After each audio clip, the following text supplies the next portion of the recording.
Добрый день, наши дорогие зрители, наши дорогие слушатели. Сегодня мы погружаемся в мир недвижимости Дубая. Супер актуальная тема в последующие и прошедшие года. И сегодня у нас в гостях Артем, кофаундер и CEO Visi Properties. И мы, конечно же, проговорим про рынок недвижимости Дубая. Добро пожаловать. Всем привет, Антон. Спасибо, что пригласили. Рады вас видеть. Расскажите о себе, о вашем пути в недвижимости, о компании. В недвижимости в целом у меня опыт как раз начинается с ОАЭ. Около 3 лет назад я сюда приехал, сразу же перевез семью с ребенком, собаку, и в целом нужно было хорошенько работать, чтобы там, подушка безопасности быстро не закончилась. Начинал с аренды, то есть то, за что обычно никто не берется, то есть, но нужно было, брался за аренду, тем самым выучил весь Дубай, то есть вот именно рынок аренды, рынок вторички. И в моей компании, где я раньше работал, начали меня именно загружать теми задачами, которые никто не брал. То есть вот это аренда, вторичка, и я на вторичке начал, соответственно, прокачиваться. Единственный, кто вообще это брал, там, можно сказать, среди всех русскоговорящих брокеров на себя, соответственно, все ко мне обращались, и здесь прокачался, и за год, соответственно, стал руководителем отдела продаж, закрыл более 150 сделок самостоятельно и еще через год уже обрел силы, чтобы вместе с партнерами открыть свою компанию. Компания у нас, соответственно, Visi Properties, штат где-то 20 человек, уже есть и команда оффплана, то есть новостроек, команда вторички и команда по маркетингу, собственно, все, что нужно для удачного симбиоза развития компании. Вот, поэтому занимаемся, соответственно, куплей-продажей недвижимости, есть лиды, есть сильные брокеры, в целом надеемся на какой-то большой успешный успех. А что вас привело именно в Дубай? Почему вы решили переехать в Дубай и открыть здесь? Сначала, как я понимаю, работать просто в сфере недвижимости, а затем и открыть здесь компанию. В Дубай в целом привело именно идея распределения капитала для своих инвесторов. Я раньше был финансовым консультантом, в основном это был фондовый рынок, но у тех людей, у которых были хорошие капиталы, мы как-то диверсифицировались. И в целом единственный рынок, который подходил по ликвидности, доходности, который соразмерен с фондовым рынком, это был Дубай. То есть Дубай, Эмираты, то есть здесь понятное право собственности, то есть там в отличие от каких-то азиатских стран, где в основном аренда, здесь все в собственности, есть, лизхолды, но в основном это фрихолд. Здесь понятная и прогнозируемая доходность хорошая в валюте, то есть дирхам привязан к доллару уже 25 с лишним лет, соответственно, доходность здесь в среднем от аренды 6-8%, ее достаточно просто взять, то есть если постараться, можно и больше. Вот. И растущий рынок. И вот мы еще, будучи, когда в Питере жил, я начал продавать эту недвижимость клиентам именно как финансовый консультант. И затем уже в целом стало интересно сюда перебраться, потому что я здесь много раз был, с 2012 года сюда ездим отдыхать, и всегда было интересно здесь пожить. И в целом решился, переехал. А кто является вашей целевой аудиторией? Потому что с кем бы я ни разговаривал, в основном, даже до больших игроков рынка, не только в недвижимости, а в целом и в консалтинге, русскоязычный мир является прям топ-1 клиентом в данный момент. Кто у вас? Русскоязычный мир в данный момент у кого сейчас? В Дубае или у русскоговорящих брокеров? Не только в недвижимости, в целом. Я общался с многими представителями Фризон и бизнес-консалтинговых компаний, и в основном их клиенты — это русскоязычные люди. Вот среди русскоговорящих здесь, или в любом месте, я думаю, конечно, клиенты в первую очередь русскоговорящие, потому что это легче всего. То есть, но этим, конечно, мир не ограничивается, и у нас тоже основная масса клиентов это русскоговорящие, но также очень важно развиваться, масштабироваться, и захватывать другие рынки, потому что русские в целом по своей натуре работящий народ, очень настойчивый, трудолюбивый и может добиваться хороших результатов. И если рассматривать только русскоязычный рынок, то он достаточно узкий на фоне того, что можно взять в Европе, в Азии, то есть поэтому мы также потихоньку масштабируемся в эту сторону. Какие у вас планы на ближайшее время по экспансии на рынке? Вот как раз у нас именно сейчас План построить международный отдел, да, то есть в целом русскоговорящий у нас уже все сформирован, да, то есть нам как раз там где-то около 17 брокеров, и в целом этого достаточно, да, потому что у нас хороший маркетинг, и мы не хотим его размывать. Да, то есть вот он есть, все брокеры загружены, и качество лидов должно быть для всех прям отличное, да, чтобы все были довольны, репутация была хорошая. Мы не собираемся там масштабироваться там пока что до 50, 100, 200 человек, да, то есть ну, хотим именно взять качество. Но это не мешает, да, развиваться именно в международном направлении, то есть также будет вот открыт международный отдел. Ну, с этим мы тоже уже пока начинаем уже работать. Да, а как вы планируете конкурировать с международными большими компаниями, которые здесь также присутствуют? Хороший вопрос, на самом деле. Тут многие компании там, по 15-20 лет, в основном они как раз на вторичке сидят, да, то есть и используют примитивные ресурсы, ну, типа там, эти агрегаторы, как Авито, да, там, например, здесь это там Property Finder, например, и маркетинг, да, они особо не используют, да, то есть мы же как раз, да, то есть хотим с помощью маркетинга зайти, ну, то есть, да, понятно, будем использовать стандартные ресурсы, но помимо этого внедрять что-то новое, инновационное. Мы уже там оттестировали эту модель, в целом у нас лиды, да, они не прям чтобы дорогие, да, потому что очень многие отказываются от лидов в целом, потому что, ну, у них маркетинг выходит очень дорогой, потому что не все умеют правильно его настраивать. Вот. У нас, соответственно, в целом адекватная модель, при этом высокие чеки. Зачастую именно англоговорящие лиды идут с очень хорошими чеками. Поэтому вот именно в этом плане у нас есть перспективы развития и займем свою нишу вот именно через маркетинг. Вот. Ну и также мы в основном набираем, да, то есть брокеров по рекомендациям.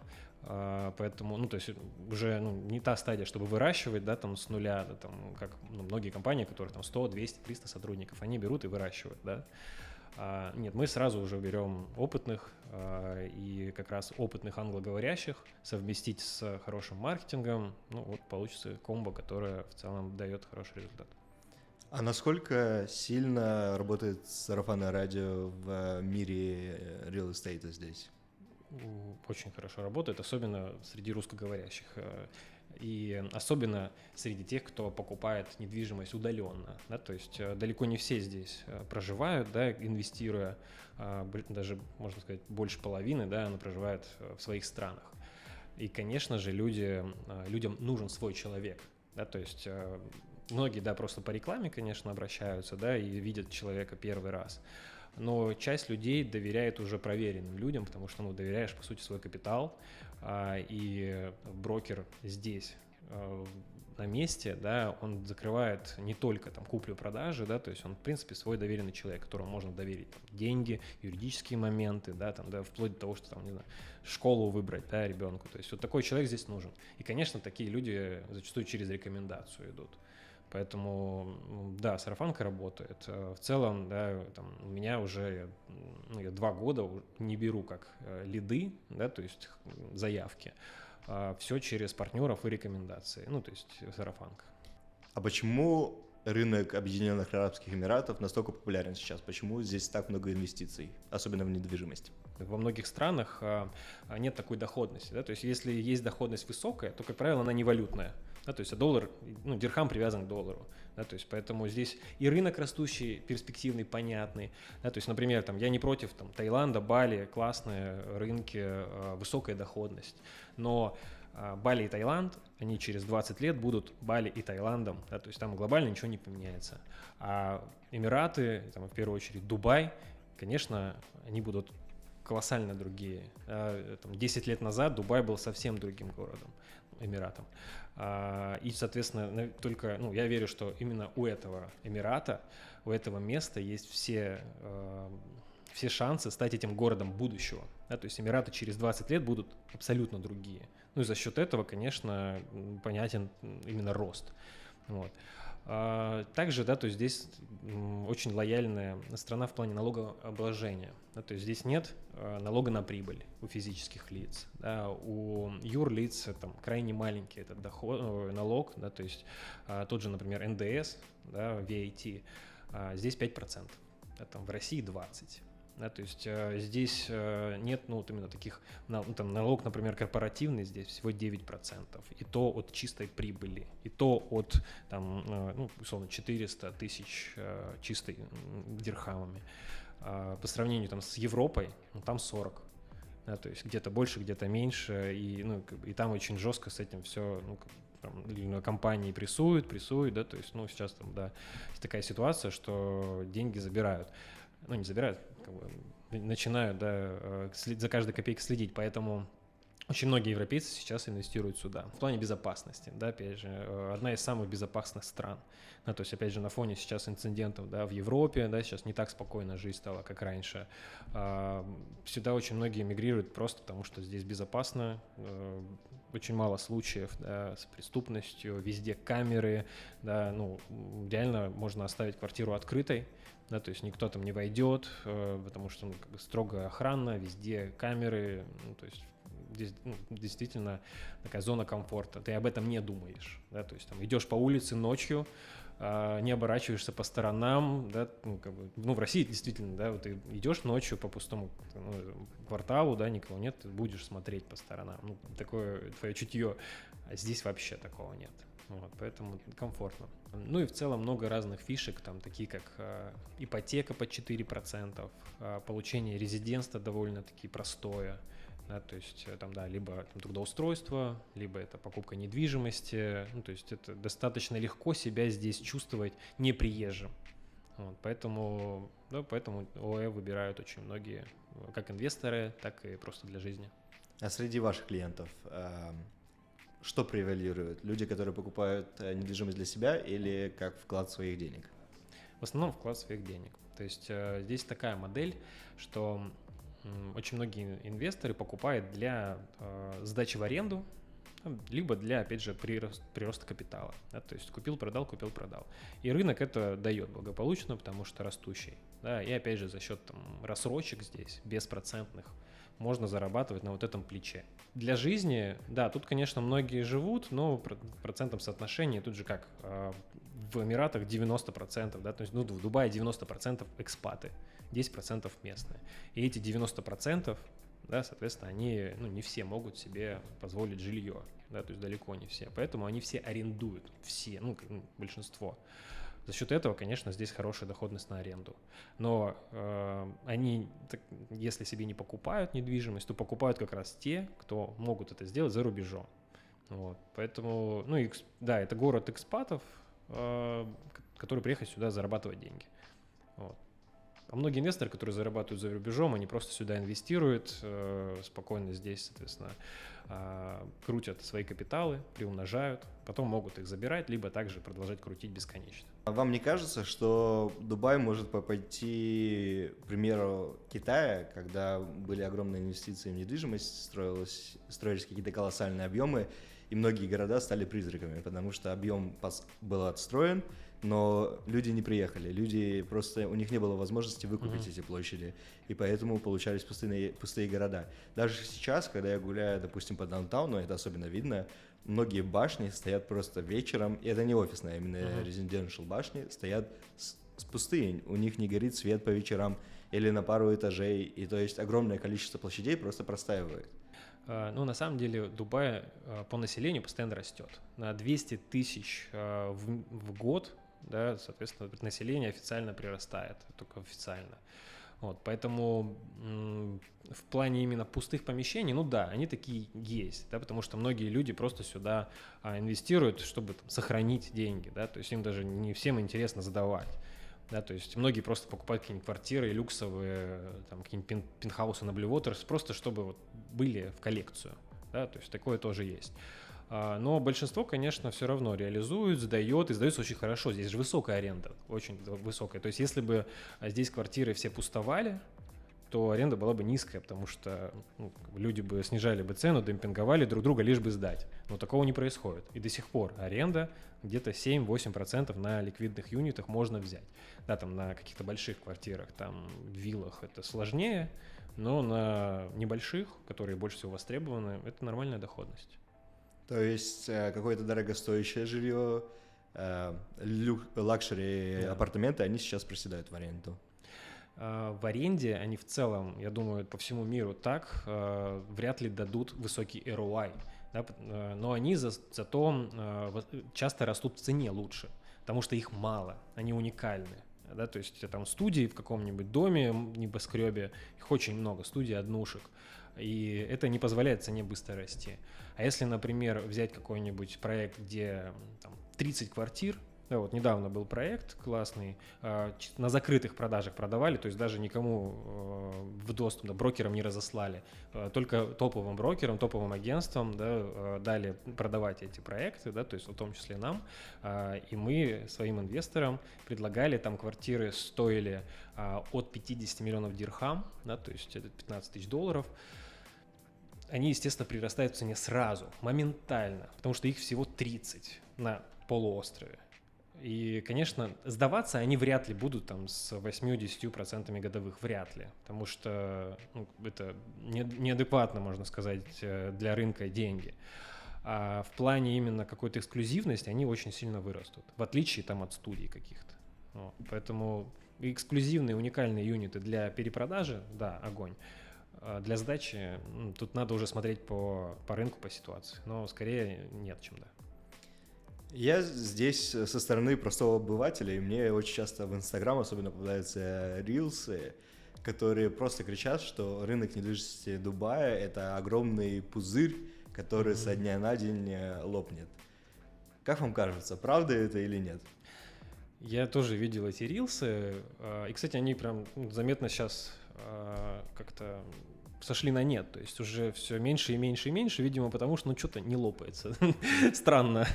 Но на самом деле никаких предпосылок для пузыря особо нет, то есть никто не называет, почему он должен лопнуть. Я же вижу в этом хайп, да, и почему так люди думают, считают, да, потому что цены выросли, реально выросли. Где-то 2 раза выросли за последние 2-3 года. Но они выросли исключительно за счет падения после ковида. То есть, и фондовые рынки также, да, то есть они упали на 50%, потом отросли на 200%, вот, там больше даже.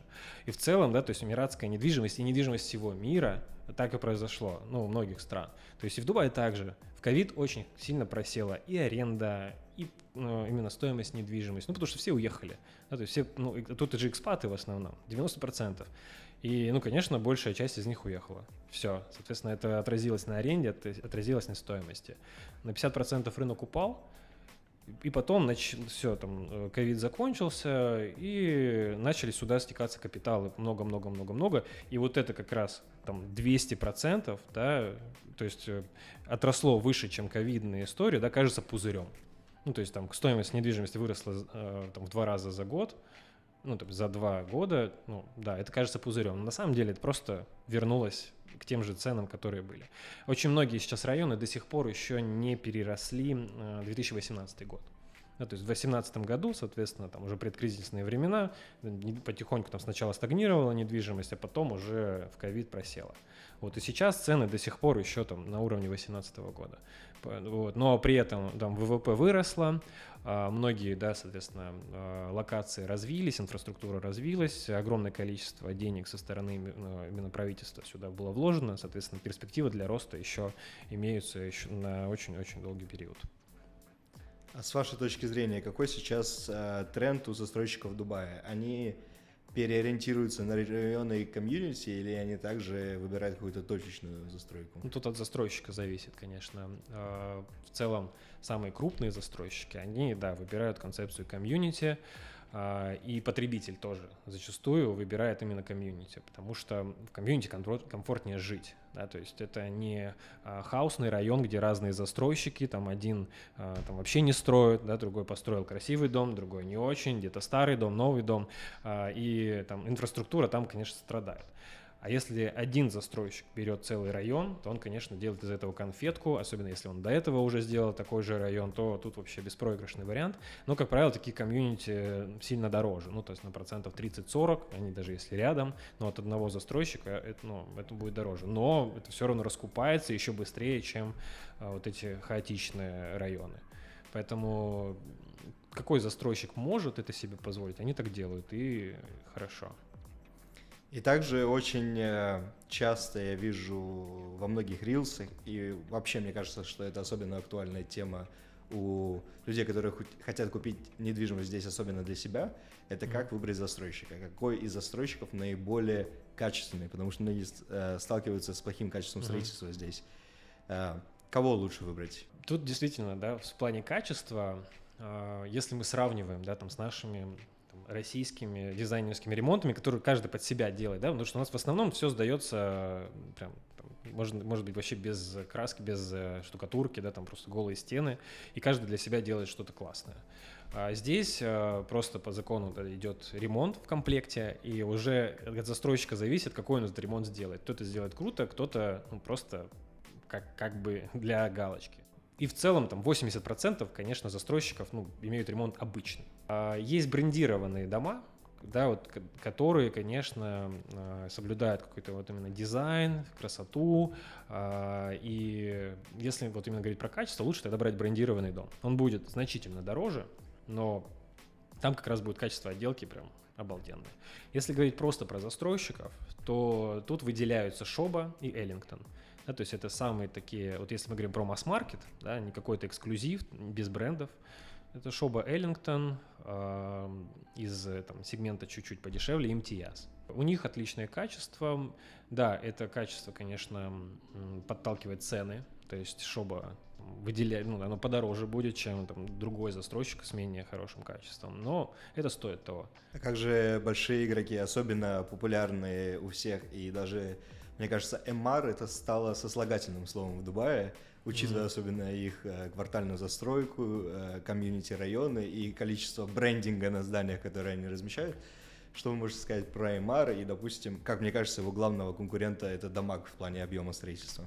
У Ямара и Дамака, да, то есть качество, оно неплохое, да, то есть, опять же, повторюсь, на фоне того, что мы привыкли, там, ремонтом в России, например, конечно, хуже качество, однозначно. Дамаг, например, да, то есть у них сейчас идет такая переквалификация, там, девиз новый, там, Life is Luxury, и в целом они начинают делать ремонты все лучше, дома все лучше. Как это будет через 2-3 года, не знаю, да, то есть до этого, конечно, у них был другой сегмент немного, да, там более эконом, поэтому там не очень было хорошее качество, но они меняют концепцию в целом, да, то есть есть пару уже сданных домов, которые хорошие. У Ямара в целом по большей мере качество, можно сказать, 4 с плюсом, да, то есть это еще не брендированный дом, не какой-то люксовый, да, но они зато растут. Они растут явно, то есть там в Дубай-Хиллз, например, там, который район, там, условно, там, 7 лет назад только там, первый дом, там начали, да, соответственно, строить, там 7-10, наверное, начали только запускать проект. Там были совсем другие дома, другое качество, потом Крик. У Крика уже другое качество, гораздо лучше, заметнее, да, но это все еще там не премиум. Вот. И, в целом, как бы то, что сейчас я вижу, у них качество все лучше и лучше становится. А вот для наших зрителей, особенно из стран русскоговорящих, в какого застройщика они могут прийти, чтобы для них это были и хорошее качество, и хороший процент по инвестициям? Тут все больше не к застройщику. Если мы говорим про процент, про прибыль, застройщик больше влияет на какую-то надежность, да, но не на цифры. Да, на цифры влияет локация в первую очередь. Застройщик, у Ямара, как правило, все растет. То есть, если показывает как опыт, любая локация Ямара вырастает в цене очень хорошо. У Мираса вырастает очень хорошо, то есть просто потому, что у них как раз вот эта комьюнити-концепция, да, потому вот на них огромный спрос и, как правило, мало предложений, да, то есть у них зачастую это низкоэтажное сооружение, то есть немного квартир, предложений мало, спрос хороший, поэтому там все хорошо растет. То есть в целом Ямар для инвестиций очень хорошо подходит. Но глобально, когда мы говорим про цифры, лучше смотреть не на застройщика, а на локацию. Тогда давайте поговорим про топ-локаций. Что вы можете порекомендовать по локациям? Тут все зависит от временных рамок и целей, которые вы преследуете. Да? То есть если мы хотим получить иксы, да, то сейчас в Дубае это сложно сделать, и там иксы за короткий промежуток времени, да, то есть, хотя многие там обещают, да, там на плече рассрочки, там 100%, да, такое бывает, но это в редких случаях, да, ну, лучше как-то прагматично смотреть на вещи, да, там, более реалистично. А иксы, например, можно взять там в какой-нибудь Рассельхайме, да, за счет казино. То есть, когда казино уже все будет работать, инфраструктура будет заряжена, и ну, просто там превратится Рассельхайма там, в Макао или там Сингапур, Лас-Вегас, то, конечно, там недвижимость вырастет в 2-3 раза. Но сложно сказать, когда это будет. То есть там будут иксы, но, возможно, это будет через 3, возможно, через 7-10 лет. Вот, поэтому, если там человек готов ждать и вот хочет доходность какую-то прям грандиозную, от Рассельхайма. Что-то, например, попроще, Абу-Даби, ну, в плане доходности. То есть там тоже будут иксы, но тоже непонятно когда. Да? То есть все зависит от инфраструктуры, от вливания денег от правительства, от там, того же поезда скоростного между Дубаем и Абу-Даби. Да? То есть как только он запустится и насколько он быстро будет ходить, да? То есть, конечно, там туристический поток увеличит в разы. От того и цены, да, будут расти. В общем, а если мы говорим про Дубай, то здесь более понятный рынок, более органичный, предсказуемый. Тут в целом, если мы говорим про локации, то я бы просто заходил в развивающиеся районы, да, то есть не там, где уже все готово, да, то есть там, где все готово, там для аренды круто. Да, то есть просто если нужно там 7-8% годовых, берем уже спальник, готовое жилье покупаем, сдаем. Все. Но для спекуляции лучше брать... Не любят люди, если слово спекуляция. Да. Для перепродажи лучше брать развивающиеся районы. Например, там сейчас Дубай-Айленд очень хорошо раскупается, большой спрос, популярный. То есть там идеальное сочетание в плане того, что этот район у моря. Там есть пляжи, да, то есть где-то там даже свои есть пляжи. Там низкоэтажное комьюнити, да, потому что сейчас идет тренд такой на низкоэтажные, да, то есть люди уже в каменных джунглях там предпочитают, ну, как минимум семьями, да, там некомфортно жить, вот переезжают в такие низкоэтажные комьюнити. Ну и цены, да, сейчас там ниже, чем на Пальме, да, там, да и других там морских районах, Бичфронт тоже, да, там дороже гораздо. Поэтому вот Дубай-Айленд неплохо сейчас смотрится под инвестиции, если мы говорим про Дубай. То есть это такая золотая середина, там вряд ли стоит ждать иксы, но хорошая доходность там будет. Какие районы наиболее популярны у богатых инвесторов, да, которые приобретают здесь недвижимость для жизни? Есть ли какая-то сепарация между русскоязычным миром и англоязычным миром именно в выборе района для жизни? Да, особенно если сравнивать с арабами, да, и местными. То есть там, где жил бы местный, вряд ли будут жить там, русскоговорящие. И наоборот. Среди европейцев и русскоговорящих популярен Blue Waters, очень популярен. Да, то есть там цены действительно...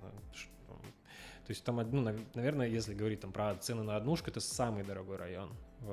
И там вот как раз многие богатые люди себе приобретают, но в основном, так как я и сказал, в коллекцию. Там мало кто даже живет. Они просто берут, чтобы... Ну вот, у меня есть квартира на Blue Waters. Как бы похвастаться друзьям. И, ну, у меня многие инвесторы реально хотят вот там купить. Ну, они жить там не собираются. И я им объясняю, там, что доходность там небольшая. Ну, реально, там, доходность от сдачи в аренду не очень. И в целом дорого. Но все равно берут, и цены растут. Blue Waters, Пальма. Да, то есть на Пальме очень популярны среди состоятельных людей виллы, потому что только там сейчас есть виллы со своим пляжем, прям вот, то есть, ну и Булгари, да, то есть Булгари это прям максимально премиальный район, если мы говорим про готовых. Из неготовых сейчас есть другие локации, да, то есть строятся там на Ла-Мэре, там будет локация новая. Ну и в целом, да, то есть там на Джумейре некоторые куски, да, которые будут застраиваться. Но пока это Булгари, Пальма, Blue Waters, самые такие популярные среди богатого населения.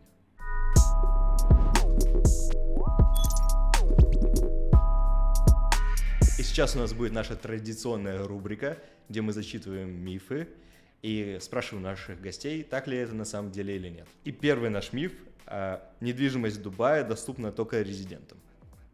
Нет. Может приобрести любой. То есть потом через недвижимость можно приобрести резидентство.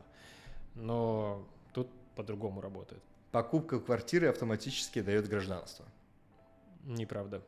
Гражданство здесь очень сложно получить. Речь про инвестиции, да, то есть там, как там Павел Дуров, например. Я не знаю, что именно он проинвестировал, ну, как бы просто какие-то проекты Эмиратов, да, то есть именно через проекты какие-то можно получить гражданство, да, либо за особые заслуги, да, там, за спорт, да, то есть выиграть какие-то соревнования под флагом Эмиратов или что-то похожее. Ну, то есть за особые заслуги, либо за инвестиции в какие-то проекты, да, то есть нельзя просто прийти с кэшем в посольство купить гражданство. Нет, так нельзя, да, то есть только именно через, ну, можно сказать, благотворительность, что ли. Вот. Да, это в целом очень важное пояснение для наших зрителей, потому что в Дубае и в Объединенных Арабских Эмиратах гражданство не продается, и его практически невозможно получить. Да, то есть это именно по индивидуальному рассмотрению, да, именно от шейхов, они сами решают, дать тебе гражданство или нет. А так просто обычному человеку без особых заслуг так, это невозможно получить. Ну, но если... Ну, то есть, если у тебя не отец и с мамой не местные, то да. Даже если у тебя мать местная, но отец не местный, то ты тоже не получаешь гражданство. Вот, то есть именно важно, чтобы отец был гражданином Эмирата. Давайте поговорим про ошибки, которые чаще всего совершают клиенты. С чем чаще всего вы сталкиваетесь или ваши клиенты сталкиваются?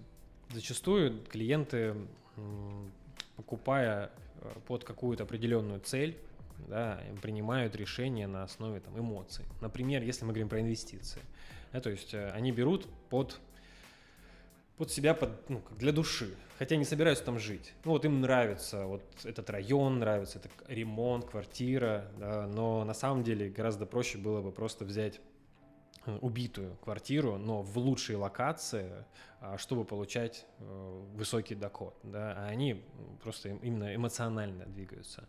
Это первое. Второе, зачастую клиенты именно не прочувствуют этот рынок, да, и работают, например, с брокером, который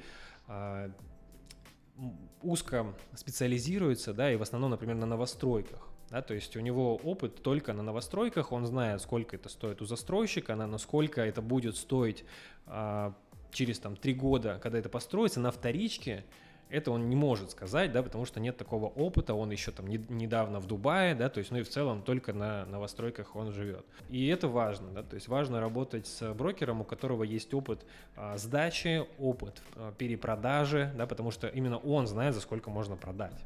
Да, то есть все брокеры знают, за сколько можно купить у застройщика. Но за сколько реально будет сдаваться, за сколько реально можно продать, знают, ну, далеко не все, да, то есть знают только те эксперты, которые через это уже многократно проходили и именно специализируются на вторичном рынке.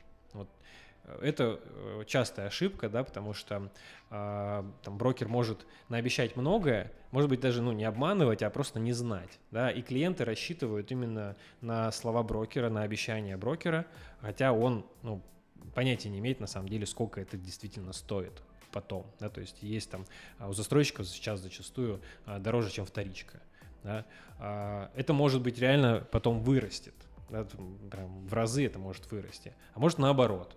Да, то есть, надо просто более широко мыслить, понимать специфику каждого района, за сколько это сдастся, да, то есть то есть нужно сделать анализ каждого дома вокруг, застройщика, самого района, плана развития и так далее. То есть более широко мыслить, чтобы понять, сколько это действительно потом принесет. А если люди берут для жизни, то тут тоже, если они берут удаленно, то они часто, опять же, опираются на мнение человека, который здесь, на мнение брокера, да, потому что они сами не знают этот мир, этот район, там, не знают, сколько там до школы будет добраться, либо до моря, да, то есть это все исключительно будет от брокера исходить. Поэтому важно, когда покупаешь для жизни, да, то есть максимально прочувствовать, да, лучше приехать, либо, опять же, работать с брокером, который прекрасно ориентируется именно в формате клиента, да, то есть каждому клиенту свое, да, кому-то там нужно в каменных джунглях жить, кому-то нужно на море, Вот. И важно просто найти свой коннект с этим клиентом. Ну, мы можем справедливо сказать всем нашим зрителям, если вы не хотите допускать ошибок при выборе недвижимости, обращайтесь в Visit Properties, и вам обязательно помогут и найдут лучшее предложение для вас.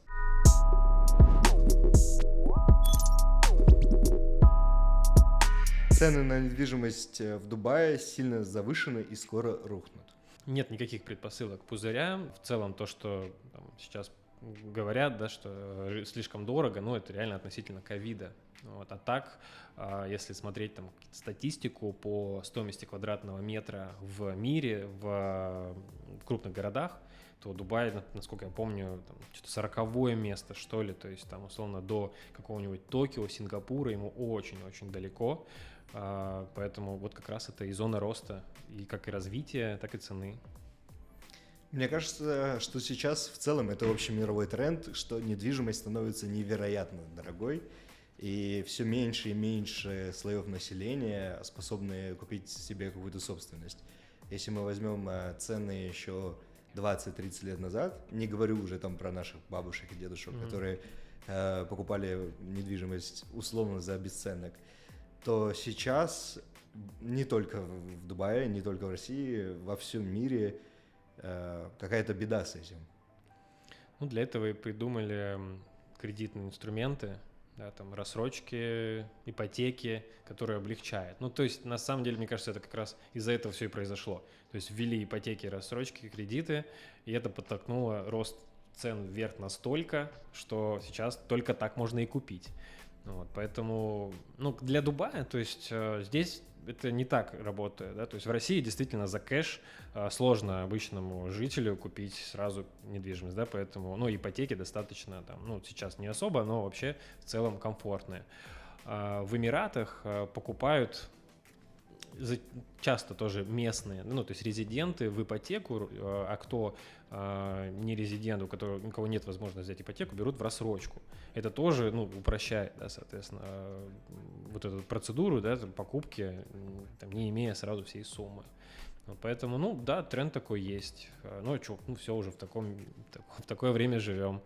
Поэтому кому сейчас не хватает, он может использовать либо рассрочку, либо брать ипотеку.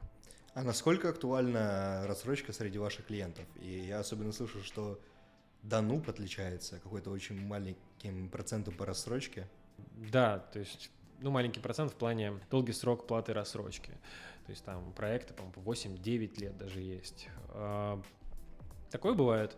Это достаточно комфортно и очень классно на аренде сказывается. Да? То есть, если берешь этот проект для аренды, то, получается, мы платим всего 60% до ключей. После ключей на 5 лет платеж по 1%. И примерно это как раз покрывается арендой. Да? То есть ты просто платежами за аренду гасишь эту рассрочку. И то есть квартира тебе выходит в 60% от стоимости, которые ты платишь в течение 3 лет. В целом хороший инструмент. А насколько это выгодно самому застройщику? Потому что я, гуляя и путешествуя по Дубаю, перемещаясь по Дубаю, вижу очень много либо законсервированных, либо вообще брошенных объектов.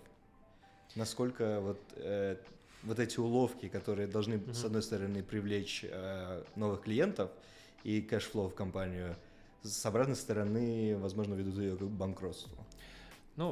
В современном мире, да, в нынешнее время введен режим эскроу счетов, да, и это как раз защищает клиентов, да, от банкротства застройщиков, да, то есть потому что благодаря эскроу счетам застройщик не получает деньги, пока не построил определенную фазу строительства, и это как раз делает стройку максимально безопасной. Раньше здесь не было, действительно 10 или больше лет назад этих эскроу, и с того момента реально есть пятна, либо какие-то коробки, да, не построены. После введения эскроу счетов, конечно, гораздо сильно снизилось именно процент долгостроев, а зачастую даже если действительно происходит какой-то долгострой, проблемы, то более крупный застройщик забирает этот проект под себя и достраивает или модернизирует. То есть примеров таких достаточно много. На Марине, например, сейчас все долгострои, которые стояли, их забрали другие застройщики и собственно, привели в порядок, вот, и достроили. В плане именно, вопрос был, насколько выгодна рассрочка застройщику. Тут, опять же, мы уходим в escrow счета, да, потому что смысл сразу брать за полный кэш, да, за полную стоимость застройщику никакого нет, потому что он получает деньги от банка по своим стадиям. Поэтому особо разницы, да, нет, что он сейчас эти деньги получит, либо даст рассрочку покупателю, потому что он все равно получает деньги по стадиям строительства. Да, иногда за полный кэш застройщик дает скидку, да, просто потому что там по-другому немножко оформляется эта сделка, да, и действительно застройщику там сразу денег больше дается. Вот. Но в целом глобальная разницы для застройщика нет. А если застройщик дает большую какую-то прям рассрочку после сдачи, то, скорее всего, это просто в цену уже сразу входит. Да, то есть я не говорю, что здесь там рассрочка не беспроцентная, да, она беспроцентная, но у кого вот такие шикарные условия по рассрочке, просто это может закладывать сразу в цену, чтобы учесть вот эти риски инфляции и так далее, да, то есть потому что как-то выделиться, да, среди конкурентов. Какие основные услуги предоставляет ваша компания и чем вы выгодно отличаетесь от конкурентов? По услугам в целом все, что связано с недвижимостью, мы берем на себя. Это, естественно, купля-продажа любого типа недвижимости, да, и коммерции, земля, естественно, резидентские апартаменты, полный спектр услуг, да, мы предоставляем. И все, что вокруг, да, то есть это там визы, сопровождение, апгрейды, да, то есть там мебелировка, да, то есть это все под ключ, да, у нас есть специальный отдел заботы, да, который после того, как уже недвижимость там приобретена, помогает реализовать цели клиента, да, то есть это помогают сдать, там, апгрейд опять же сделать, может быть, даже там под флиппинг кто-то берет, да, то есть есть там наши партнеры, ремонтные бригады и так далее, да, то есть которые помогают дальше, соответственно, в сопровождении клиента по любым вопросам. Вот, вплоть до того, что там садик, школу выбрать. Вот, то есть здесь тоже, да, без проблем можем помочь, да, потому что нам важно сохранять дружеские отношения с каждым клиентом.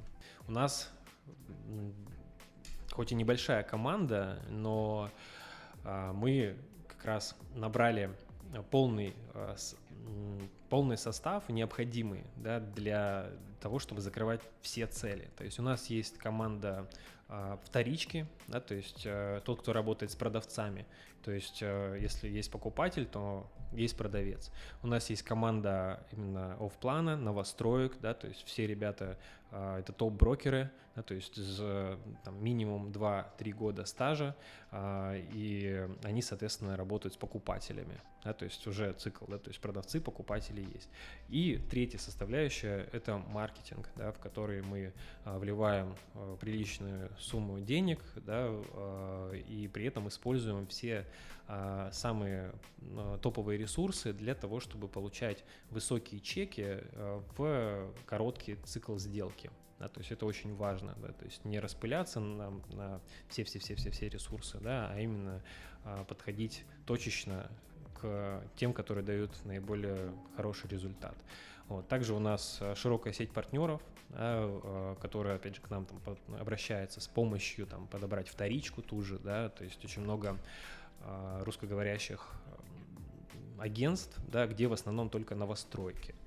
А у нас же, да, соответственно, есть вот именно отдел вторички, который помогает работать от продавца.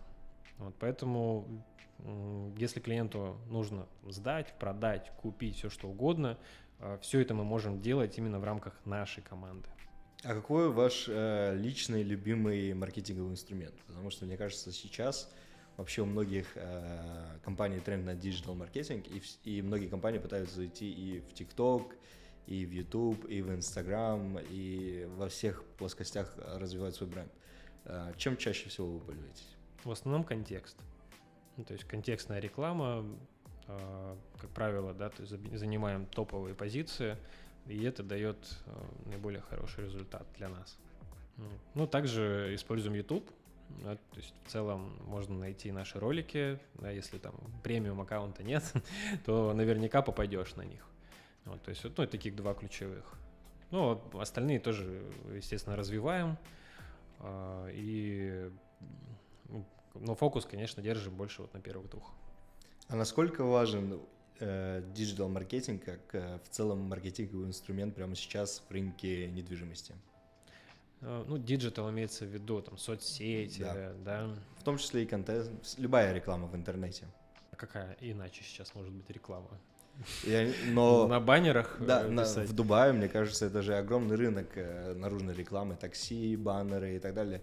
Но, как я видел, там очень высокий входной порог, особенно в рекламу на баннерах, больших билбордах. Я как-то на Новый год делал листовки со своей фотографией и раскидывал их по квартирам, то есть под дверь клал. 0 вообще, ни одной заявки, ни одного звонка. И, ну, вот в целом мы даже делали рекламу во Внуково. У нас прям выходишь из Внуково, и там вот этот баннер, и наша реклама была. Тоже особо не работает. А именно диджитал ресурсы дает, конечно, самый большой прирост, ну, то есть дает самый большой отклик. Остальное, ну, в целом, ну, как бы и не видно даже. То есть девелоперы используют, да, вот там рекламу на такси, но чтобы это использовали брокерские компании, ну, это нерентабельно. А как в целом тяжело ли было войти в этот рынок в самом начале? Насколько сложный вход для компании, особенно для начинающей компании? Кто входил 2-3 года назад, это было очень просто. Да, ну, если мы говорим про русскоговорящие компании. Потому что, да, прям шел огромнейший поток денежных средств. Люди покупали вообще не разбираясь. Было не так много брокеров, но очень много клиентов. Сейчас рынок кардинально поменялся. Сейчас очень много брокеров, а клиентов русскоговорящих стало поменьше. Да, то есть это не говорит, да, что в целом меньше спрос. Нет, сейчас спрос очень сильно идет от Китая, Европы, Индии, прям значительно, да, он превышает, чем там 2 года назад. Вот, и поэтому сейчас real estate компаниям стало гораздо сложнее. Очень многие закрылись. Кто открывался там 2-3 года назад, ну, больше половины точно. И в целом, да, по статистике, брокеры здесь первые полгода, соответственно, 90% брокеров через полгода, они меняют свою сферу деятельности. То есть тут, ну, выживают сильнейшие. То есть, ну, это даже не про русскоговорящих, да, это ну, такая неофициальная статистика, да, просто по Дубаю. То есть 90% брокеров через полгода сдаются. Поэтому сложно ли это? Да, это сложно. Конкуренция высокая, маркетинг очень дорогой, поэтому очень важно совмещать сильную команду с хорошим маркетингом, да, потому что в основном да, проблемы, да, у компаний, то есть они могут набрать там топовых брокеров, но при этом не обеспечить их лидами, заявками. Где-то хороший маркетинг, но у них при этом брокеры особо не умеют этот маркетинг обрабатывать. А где-то, например, нет того же отдела вторички, да, и они просто все заявки на вторичку, а сейчас все больше и больше таких запросов, они, ну, либо брокеры сливают, ну, то есть не продают вторичку, не хочу, ну, сложно, либо просто отдают куда-то на аутсорс, соответственно, теряя огромные проценты. Может быть, какой-то опыт, советы какие-нибудь для тех, кто хочет приобрести недвижимость или вообще войти в этот рынок? Покупать с Visi Properties. Да. Ну, на самом деле, реально, ответ тут действительно просто важно работать с правильными людьми. Ну, то есть, чтобы получить то, чего ты ждешь, и узнать, что можно ждать, это можно только с профессионалами. Да? То есть, там, я не пытаюсь там себя сейчас, да, продать. Тут много, да, хороших экспертов. Но очень важно именно работать в доверительных отношениях с клиентом, да, потому что там, у меня вот вчера была встреча с клиентом, первый раз встретились, да, он хороший вопрос такой задал. Есть ли конфликт интересов? То есть у нас, когда я продаю ему от застройщика квартиру, потому что у застройщиков разные комиссии. И он полагает, что я буду ему продавать там, где больше всего комиссия. Он видит в этом конфликт интересов. И на самом деле, ну, действительно, есть брокеры, которые продают, там, невзирая на качество, да, просто чтобы заработать побольше в моменте. Но тот, кто здесь уже там основался, там, условно, семью перевез и имеет грандиозные планы, да, то есть не просто, да, там, приехать на 2 года, срубить бабла и уехать домой, да, то есть нет, кто здесь видит свое будущее, тот работает по-другому. Для него не важно заработать в моменте, да, то есть и когда клиент там, будет выбирать себе брокера, важно вот это прочувствовать, да, то есть надолго ли этот брокер здесь будет, потому что от этого зависит то, что он ему продаст. Да, потому что если он там через полгода планирует там летом все с концами уехать, вообще плевать, там, самую дорогую какую-нибудь неликвидную квартиру продаст, заработает много и уедет, и все. А тот, кто здесь точно уже надолго, с определенным будущим, да, то есть, ну, в целом можно это выяснить у брокера, да, как минимум запросить у него там РЭРу, да, там, лицензию и так далее.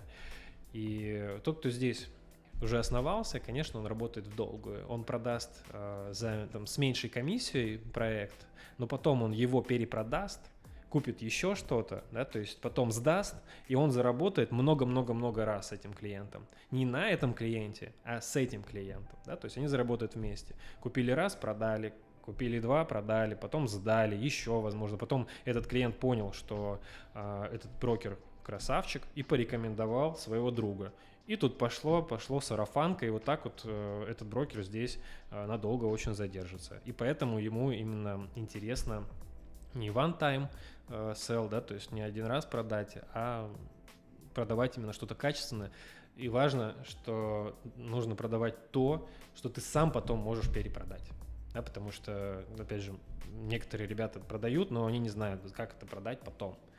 Мы, в свою очередь, да, мы понимаем, сколько это будет стоить, и когда мы продаем клиенту какой-то проект, мы понимаем, за сколько его потом мы же будем перепродавать. Поэтому я бы рекомендовал всем слушателям выбирать именно того брокера себе, который здесь точно надолго и который будет с вами взаимодействовать по всем вопросам в долгосрок. Да, потому что от этого зависит результат подбора. А у меня небольшой уточняющий вопрос.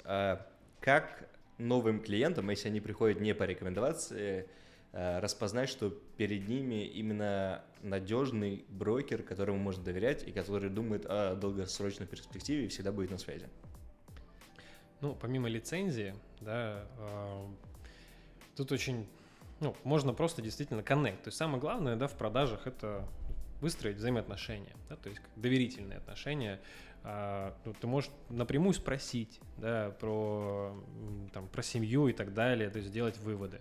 Как вариант, можно познакомиться с руководителем, да, либо SEO компании, да, то есть это прям будет высочайший уровень доверия, когда брокер может подключить своего руководителя, наставника, да, и по сути уже этот руководитель будет ответственный, да, то есть брокер действительно, да, может сменить, да, компанию, там, страну, но когда ты уже имеешь доверительные отношения не только с брокером, но и с, там, например, SEO компанией, тут уже совсем другой уровень доверия, то есть SEO это никуда не денется. Поэтому можно через вот такой формат зайти. Можно спросить про бэкграунд, да, то есть если, хотя тут многие говорят, что там 3-5 лет здесь, хотя на самом деле 3-5 месяцев. На самом деле проще всего понять по какому-то опыту, да, по историям. Есть возможность пробить транзакции на самом деле, да, то есть если есть RERA лицензия, то можно посмотреть, сколько сделок было у человека, да, то есть многие будут говорить, что там 50-100 сделок, хотя подтверждения этому нет. Есть возможность проверить хотя бы часть этих сделок, да, хотя бы там на вторичке. Есть такие ресурсы, которые показывают, какие сделки были у брокера. Потому что здесь, да, соответственно, если у человека есть лицензия, то ты можешь легко на сайте земельного департамента проверить человека, есть у него лицензия, нет, и даже посмотреть его сделки. Вот. Ну и если этот брокер, например, известный, да, то есть там, популярный, топовый, то там, через одно рукопожатие можно спросить про него. Да, то есть если, например, там нет знакомых брокеров, то там, через какие-то другие структуры, там, возможно, там, сфера там, денежных до финансов, да, там, бухгалтерия, юристы, да, то есть в целом тоже можно там, через каких-то других людей зайти.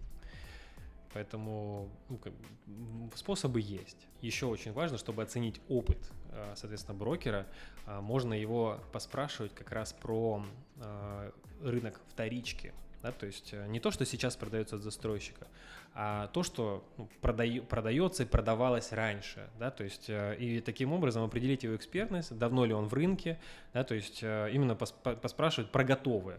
За сколько можно сдать, продать, а сколько там стоит обслуживание в этом доме, сервис-чарж, то есть, просто такие вопросы позадавать, потому что тот, кто как раз знает вот эти районы, которые уже сданы, давно сданы,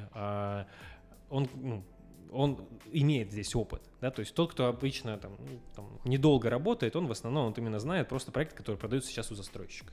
Тот, кто работает давно, он, конечно, уже собаку съел на всех районах и понимает, да, где, за что, сколько можно продать. Просто нужно, соответственно, его немножко потестить, поспрашивать разные вообще вопросы разного уровня по тем проектам, которые были давно уже проданы от застройщика. И таким образом, можно сразу понять, эксперт он или нет. Спасибо, что пришли к нам. Безумно много интересной и полезной информации, которая точно пригодится нашим зрителям, нашим слушателям. Расскажите, где они могут вас найти и, может быть, какой-то контакт или ссылку. Ссылку обязательно в описании. В описании, да, оставим. А в целом мы в Дубае, в Медиа-Сити. Добро пожаловать. Всегда рады, соответственно, провести встречу, попить кофе. Welcome. Друзья, если у вас есть какие-то вопросы по недвижимости в Дубае и в целом в Объединенных Арабских Эмиратах, смело обращайтесь в Easy Properties. И пока. Пока-пока. Спасибо.